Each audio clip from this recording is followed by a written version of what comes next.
वर्ष पाटीलच्या ब्लॉगमध्ये तुमच्या सर्वांचे स्वागत आहे। कसे आहात तुम्ही? आय होप चांगले असतील। तुम्हाला माहिती आहे आम्हाला 2 दिवसापासून पाणी नाही आले आणि अंशू बघा आता उठलाय।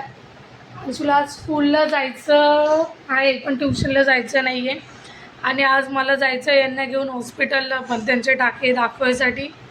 तर तुम्हाला दाखवू माझा केवढा पसारा पडलाय माहिती तुम्हाला। कालपासून पाणी नाही आहे। काल काय झालं म्हणतात ना, बिल्डिंगमध्ये जे पाणी चालू करतात त्यांची थोडीफार किरकिरीमुळे आम्हाला पाणी नाही आलं। तर काल आमचं पाणी नाही आलं म्हणून चाललं पाणी, पण आता पण आम्हाला एखादी बाल्टी पाणी, बाकी पाणीच नाही आहे।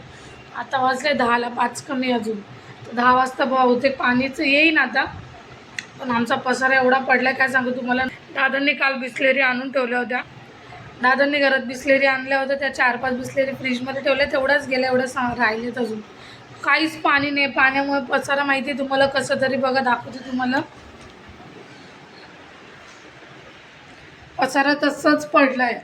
किचनचा अवतार तर बघा माझा, दाखवते तुम्हाला।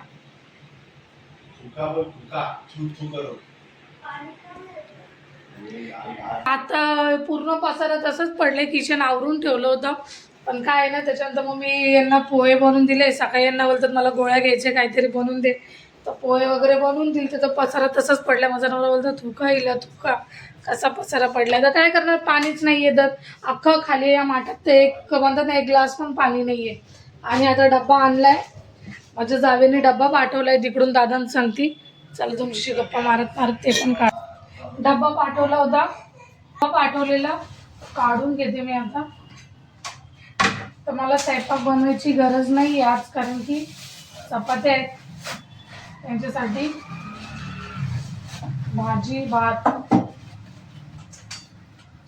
मी माझ्यापुरती एखादी भाकर टाकेन। त्याला काढून घेते थांबा। पाणीच नाहीये। काल पण कसं तरी आवरून गेली, बोलले जाऊ दे पाणी नाही तर काय करणार। पण आज तर माझी सुट्टी आहे, तुम्हाला माहिती आहे बुधवार आहे आज। आणि मी पण चिकन आणून ठेवलंय माहिती आहे तुम्हाला। पाणी नाही, मी विचार केला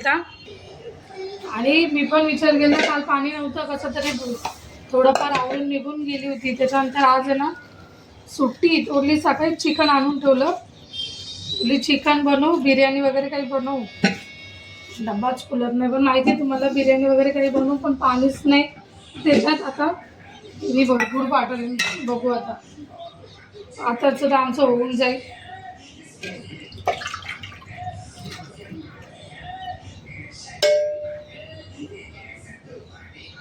मला चिकनचं कालवण मी गरम करते, आताच होऊन जाईल आमचं, म्हणजे 3-4 तर मग मी दुपारी आरामशीर फक्त बिर्याणी बनवून घेईन। भात पण पाठवला, भात पण मी एक काम करते, पहिले सर्व आवरून मग पाणी चालू करते।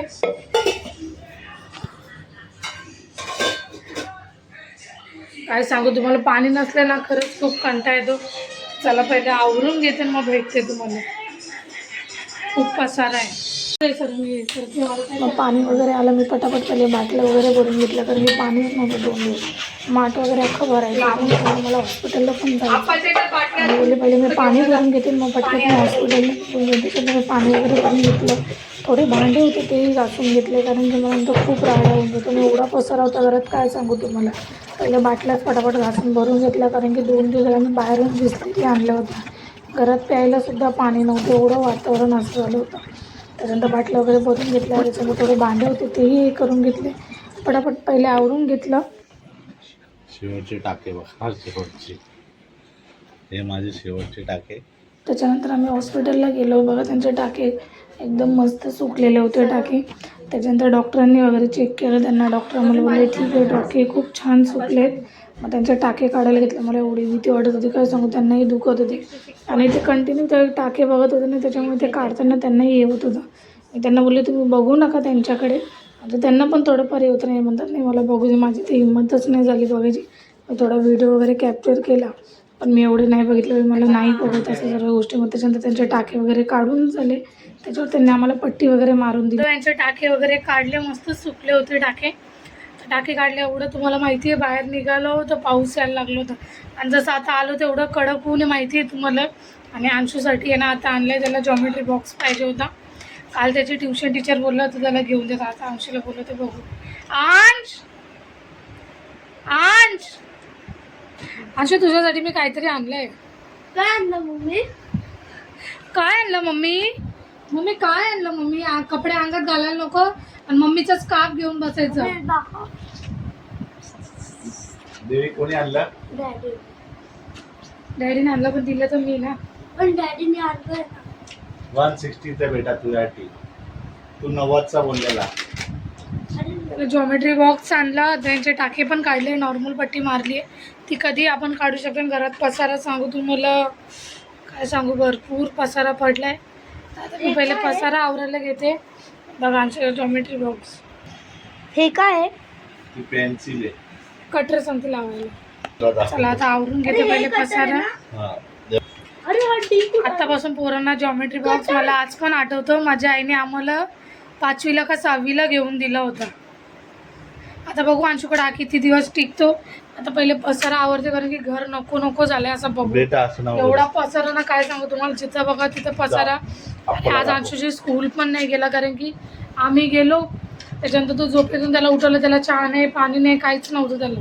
आता त्यालाही नाश्ता देते कारण की पहिले हॉस्पिटलमध्ये जाणं इम्पॉर्टंट होतं. पेन्सिल आहे तर नाहीतर उद्या अजून मला कामावर जायचं होतं, मग उद्या घाईवाई घेऊन जा. तर माझे त्यांचे टाके निघाले बघा. डॅड दाखव. नॉर्मल पट्टी मारली, ती पट्टी आपण कधीही काढू शकतो. इथले बाकी आहेत, तेव्हा ज्यांचे 2 डायलिसिस तिथून होतील त्याच्यानंतर इथले काढतील. पहिले मी सर्व आवरते मग भेटते तुम्हाला. चला आता पटक्यात चलो हम चले अंबरनाथ. पाऊस पण नाही इकडे, काय नाही, उलट चांगलं आहे पाऊस नाही आहे तर. पटक्यात जाऊन येतो, आईंना भेटून येतो. आणि आईंना ते टाके काढले ते दाखवायचे. माझं शोकू बाबा कसं बसलंय टोपी टापी घालून. आता रिलॅक्स मध्ये बसला. आणि गाडी मी चालवत होती कधीची म्हणून मला व्हिडिओ शूट करता नाही आला. आता हे चालवत होते पुढे कारण की तिकडे खूप ट्रॅफिक होती. तर ट्रॅफिकमध्ये मी चालवत होती कारण की त्यांच्या हातावर जोड पडतो ना. अंबरनाथ आले तर ते बोलले मला दे, तर त्यांना दिली कारण की पाऊस नाही एवढं चांगलं. पटक्यात जाऊन पटक्यात देतो. चला त्याच्यानंतर आम्ही अंबरनाथला पोहोचलो. आईचं नाही माहिती, मला वडापाव खायची इच्छा होती. मग आईने त्यांनी वडापाव खाल्ला, म्हणजे तिकडूनच खाल्ला होता. त्याच्यानंतर आम्ही बसलो, गप्पा वगैरे मारल्या. त्यांचा नाश्ता चालू होता. त्याच्यानंतर आईने आमच्यासाठी कबाड बनवलं, तिथे माणसं आले. सुट्टीचा दिवस माहिती आहे तुम्हाला, असं जातो ना असं वाटतं आज सुट्टी आहे, आराम आहे. पण काय आराम नसतो माहिती तुम्हाला. आता वाजले 12ला किती 1 किंवा 2च मिनटं कमी आहे. आणि आम्ही अंबरनाथवरून आलो, त्याच्यानंतर मला थोडं काम होतं तर स्वयंपाक वगैरे केला, बिर्याणी बनवली. आणि तिकडं आता आई आहे ना, ते तुम्ही बघितलंच कपाटासाठी. तर अंशूसाठी कपाट बनतं आहे तिकडे कारण की अंशूचं कपडे ठेवायला कपाट नाही आहे. 2 कपाट आहे, तर त्याच्यामध्ये एक ताईंचं एक आईंचं आहे. ताई बोलतात त्याचे कपडे मला पिशवीमध्ये ठेवावं लागतात, मी याच्यासाठी कपाट बनवते. त्याच्यानंतर आम्ही तिकडून 8 वाजता आलो. 8 नाही 9 पावणे 9 झाले आम्हाला येता. मग त्याच्यानंतर मी आली, थोडंसं स्वयंपाक होता तो बनवला, बिर्याणी वगैरे. त्याच्यानंतर कपडे होते माझे, आता कपडे धुवून झाले माझे 11 साडे11ला. घर वगैरे आवरलं तरी 12 वाजले मला झोपायचं. तरी अंशूचं राहिलंच अजून डी बघा. प्रोटेक्टर याच्यामध्ये मी सगळं सेटअप केलंय. अंशूचं चालू आहे आणि सामान ना- भरणं. आणि आहे ना तुम्हाला हे पेन वाटत असेल, पण हे पेन नाही, असे खालून असं दाबायला आहे. आणि ही एक पेन्सिल आहे बघा, इकडून लीड निघते 0.2ची. आणि इकडे असं सेटअप करायचं. अंशूची बॅग भरणं चालू आहे सकाळसाठी रेडी, कारण की तो रात्रीच बॅग भरतो, कधी घर नाही भरत, कधी सकाळी भरतो. तर मग त्याला रात्रीच भरलेली मला तरी आवडते. मग आता त्याची सर्विसचे हे चालू आहे. मला एवढं थकल्यासारखं झालं मला काय सांगू, आज खूप थकल्यासारखं. चला मग आता लवकरच भेटू, तुम्हाला एक नवीन ब्लॉग सांगते. तोपर्यंत बाय बाय.